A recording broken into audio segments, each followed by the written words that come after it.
백종원과 노년역 깊은 관계를 맺고 있죠. 백종원과 노년역. 백종원과 노년역에 대해서 한번 생각을 해보면서 기사를 한번 볼 필요가 있는데 여기 지금 기사 여기 이렇게 보시면은 어, 노년 1호점 350억의 매물로 나와. 근데 이게 중요한 거 이거 백종원 거 아닙니다. 네. 이거 소유주는 별도로 있고 그리고 이제 요렇게 해서 매물로 나오기도 했고 또 하나는 이거를 포함해서 더본 시리즈가 정리한 물건들이 상당히 많습니다. 그래서 여기가 이제 백종원이 있었을 때 무슨 일이 생겼냐면 노년 이쪽에 노년동에 백종원 거리가 있었는데 이게 다 떠나면서 없어졌죠. 그래서 백종원 없는 백종원 거리라는 말이 생길 정도가 됐죠. 그러면은 이게 지금 현재 이 기사를 보시면은 2021년 7월 21일 여전히 코로나의 영향권에 들어가는 시점입니다. 그래서 이 코로나 영향권에 들어갔을 때 건물 매각이 이루어졌었는데 그렇다 그러면 이 백종원 거리가 활발했었을 때는 어떤 모양새를 띠고 있었냐? 여기 보시면은 여기 한번 볼게요. 점심은 홍콩 반점, 후식은 백다방, 노년도 백종원 거리를 아시나요? 라고 이렇게 되어 있습니다. 오늘 백종원 거리하고 내 부동산 투자하고는 무슨 관계가 있나? 라고 얘기를 하실 텐데 임장 때 말씀을 드렸습니다. 그래서 이제 그 부분 한번 잘 생각을 해보시면 이제 좋을 것 같고 여기에서 지금 보시면은 백종원 거리가 한참 활발하게 움직이던 시절은 2015년 6월 30일 기사에 나와 있습니다. 점심은 홍콩 반점, 후식은 백다방. 백종원 거리를 아시나요? 그러면서 무려 억자골목에 몇 개? 16개의 체인점을 운영하는 상권으로 바뀌게 됐죠. 그래서 이렇게 발전을 하는 상황이 됐는데 이 상황에서 변화 변동이 생긴 거죠. 코로나를 시작으로 해서 많은 변화 변동이 이제 생기는 요소들이 발생을 했는데 여기 지금 보시면은 백종원 거리라고 해가지고 요 지역들이 지금 보시면은 이렇게 되어 있습니다. 그래서 여기 거리 모양도 이렇게 지금 되어 있고요. 그래서 이제 우리가 어제 이 길도 지나갔습니다. 이 길도 이제 지나가면서 확인을 좀 해봤고요. 백종원길을 확인을 좀 해봤습니다. 그래서 이제 백종원길도 확인을 해보면서 왜 과연 백종원이 이 길을 떠나야 했던 것인가에 대해서도 어제 말씀을 드렸는데 간략하게 이제 말씀을 드리면은 백종원이 떠날 수밖에 없었던 요인 중에 하나가 젠트리피케이션이 발생을 하기 때문에 떠날 수밖에 없었어요. 젠트리피케이션이 생겼는데 젠트리피케이션이 생기면서 젠트리피케이션이 생겼다고 해서 모두 다 떠나느냐?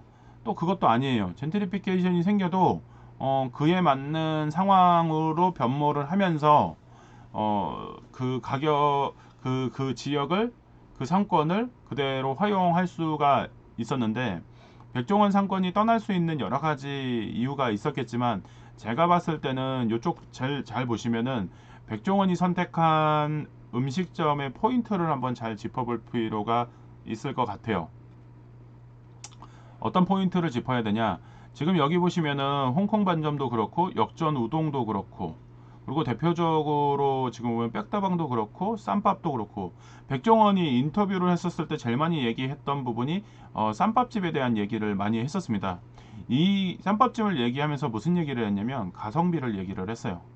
가성비랑 또 어울린다는 얘기는 뭐냐면 그렇게 임차료가 높은 곳은 아니었습니다. 그죠? 임차료가 낮은 곳을 선택을 했던 거고 근데 이 가격의 품목들이 다 어떤 품목들이에요? 낮은 가격입니다. 낮은 가격. 근데 이런 상황에서 임차료가 높아지다 보니까 본인의 품목 자체가 낮은 가격, 비싼 게 아니에요. 근데 손님도 찾아오지도 않는 상황이 되다 보니까 결국에는 이 거리를 떠날 수밖에 없는 상황으로 만들어진 겁니다. 그렇게 된다고 했었을 때 지금 이런 것들에 대해서 한 번쯤은 아파트랑 연결해서 고민을 해볼 필요가 있는 거죠. 아파트랑 어떻게 고민을 하냐? 가격이 오른다고 해서 무조건 안 사는 게 아니고 무조건 가격이 비싸서만 거래가 안 일어나는 것도 아닙니다.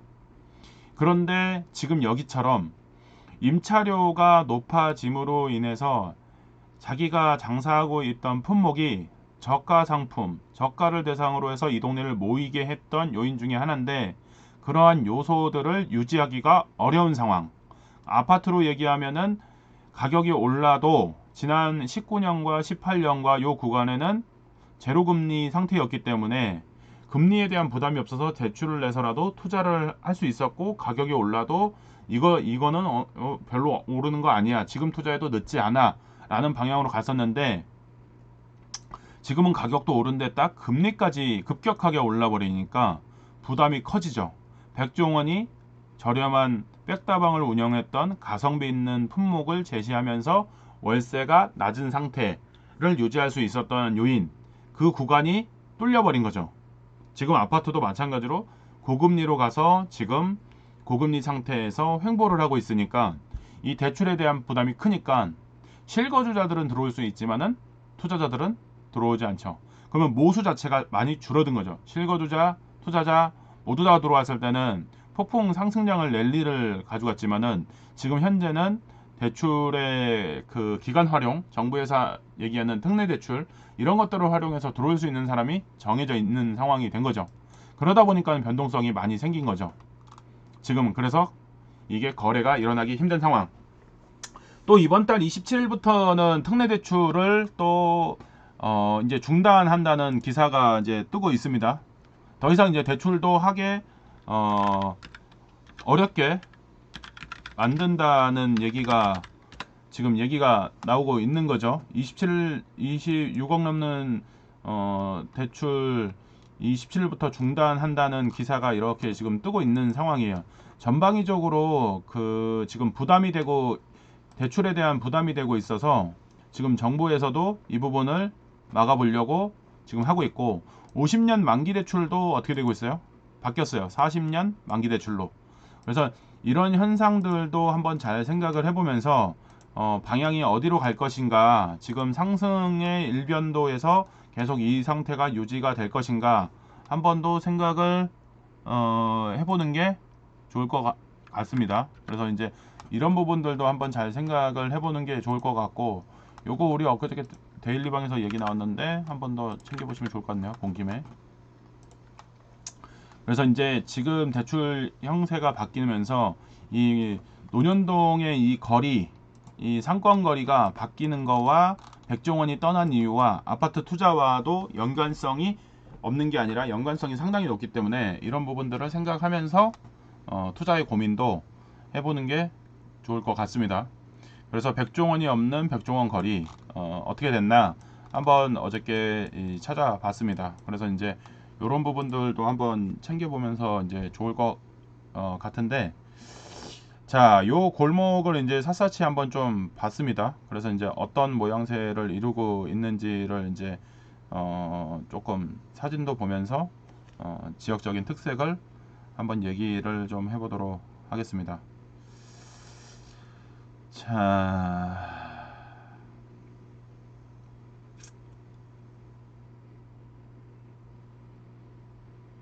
제가 사진을 몇 장 올리도록 할게요. 사진을 올리면서 다음 얘기를 해보도록 하겠습니다.